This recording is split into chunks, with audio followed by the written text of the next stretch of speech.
paranormal games you should never play. Axworks presents 10 scary paranormal games you should never play.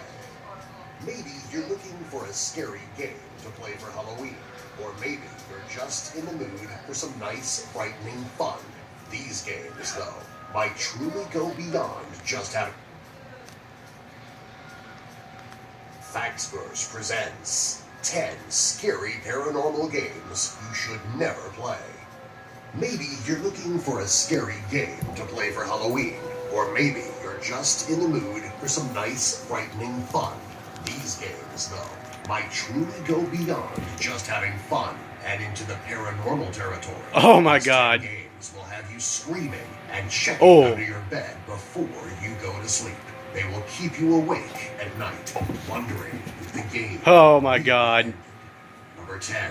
Ooh, Bloody Mary. scary. In order to play Bloody Mary, you need a mirror, candles, and a lightless room. This game is typically played in bathrooms. What the because freak? they are dark and have That's a just mirror, scary. though it can also be played in closets or any room with a mirror and candles. There should be no more Oh, than goodness. 2 players. The rules of Bloody Mary are simple. Stare at the mirror with the candles lit, looking into your own eyes, continuing to chant Bloody Mary into the mirror for as long as it takes in order to summon her. With time, she may present herself beside you or behind you. You can leave the room at any time, but will Bloody Mary leave with you? Number 9. Sujiura, the Fortune Game. Sujiura is a fortune-telling game that originates in Japan. In order to play this divination game, you need a comb, something to casually cover your face with, and an intersection between 2 roads. You play the game by taking your comb and face covering to the intersection, brushing your finger along the teeth of the comb 3 times, chanting, Sujiura, Sujiura, grant me a true response. Wait for a stranger to pass at the intersection and cover your face. Ask the first passing stranger to give you your fortune. If they do not respond, continue to wait for the next stranger. Be careful who approaches you, though. It may indeed be a restless spirit. Number 8. 3 Kings. Oh, Three God. Kings is a game meant to access a different dimension. In order to play, you need 3 chairs, 2 mirrors, candles, and a dark room with no visible light. Position the chairs in a triangle, with the mirrors sitting on 2 of the chairs, such that from your chair, you can barely see your own reflections out of the corner of your eyes. At 3:33 a.m., light the candle and sit in the empty chair. Do not look directly at the other 2 mirrors or the candle. If you have set the game up properly, you will be able to have a conversation with yourself in other dimensions. Number 7. Charlie Charlie. Charlie Charlie is another fortune-telling game.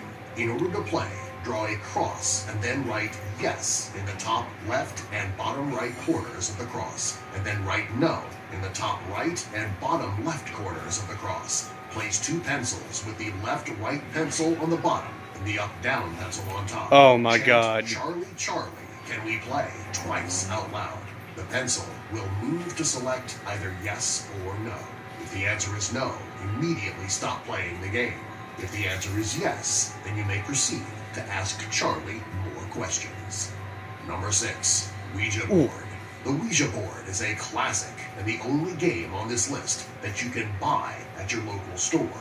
Ouija boards have a long, contentious history about their purpose and origin, but many have had terrifying paranormal experiences directly connected to their use of the Ouija board. When using the Ouija board, there should be at least 2 people using it. The rules of the Ouija board are simple. Each player has both of their hands, or one of their hands if there are a lot of players, on the planchette included in a game set. Each player asks the Ouija board a question, and the planchette will move to spell out the answer.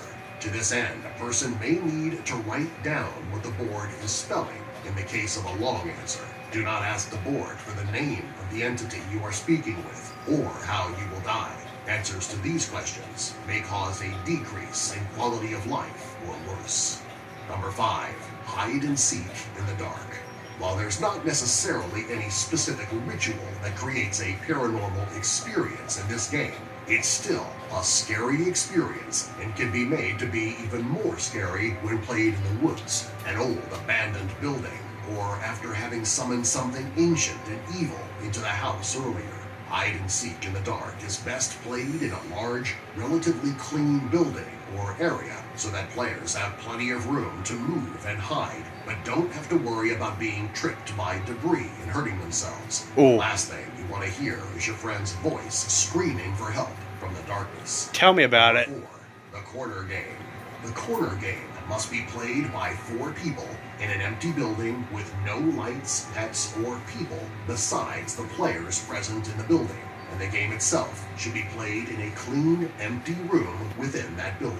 To play, the 4 players enter the room, each speaking their own name aloud 3 times. One of the players is designated the speaker, and they are the only ones allowed to speak from then on.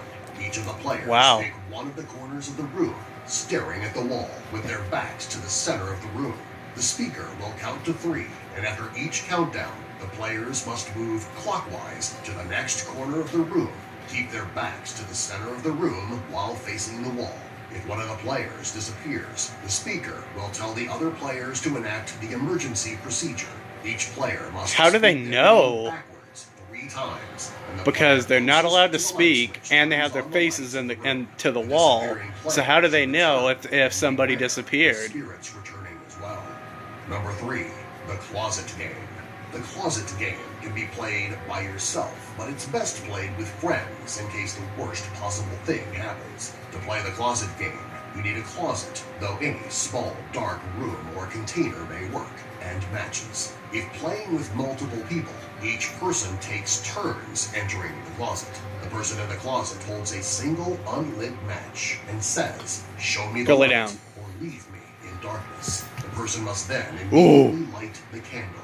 If they're unable to light the candle, their friends can open the closet door with the light on to save them, or they may be dragged to hell. Oh, shit. 2, the elevator game.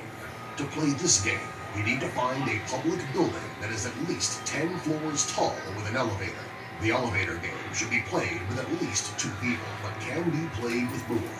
Enter the elevator on the first floor, but do not play the game if another person outside of your group enters with you, and immediately end the game if at any point another person enters with you until the right time. Press the 4th floor button. When the elevator reaches the 4th floor, choose the 2nd floor. When you reach the 2nd floor, press the button for the 6th floor. When you reach the 6th, return to the 2nd floor. Press the button for the 10th floor, and then press the button for the 5th floor. If a woman enters the elevator on the 5th floor, do not look at her. Press the button for the 1st floor. The elevator will either ascend or descend. If the elevator returns to the 1st floor, leave and do not look back. If the elevator goes to the 10th floor, you may exit the elevator, but do not look at or respond to the woman if she asks you where you are going. If you are alone, you are in the other world. To return to your world, enter the elevator and repeat the same sequence of floors. 4, 2, 6, 2, 10, 5. Do not leave the elevator until you are certain you are home, or else. Number 1, midnight game.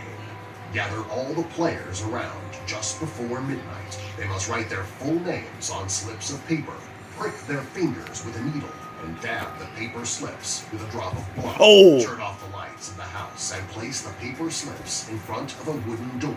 Light a candle and place it on the paper, being careful that it won't fall.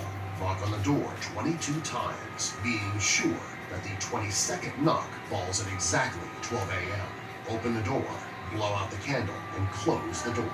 The players should move around the room, holding their own candles. If a player's candle goes out, they must relight it in 10 seconds or surround themselves with a circle of salt. The game proceeds this way until it ends at 3:33 a.m. Not following these specific rules may lead to a spirit haunting the location and any players with unlit candles. Subscribe for more.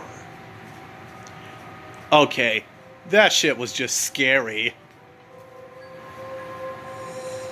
That shit was just scary. Alright, now, first off, in that corner game thing, the speaker is the only one allowed to talk, and everyone has their faces to the wall. So how would you know or be able to tell anyone if one of the players disappears? Doesn't make any sense. Other than that, it was fucking scary. Thanks for watching. Subscribe for more.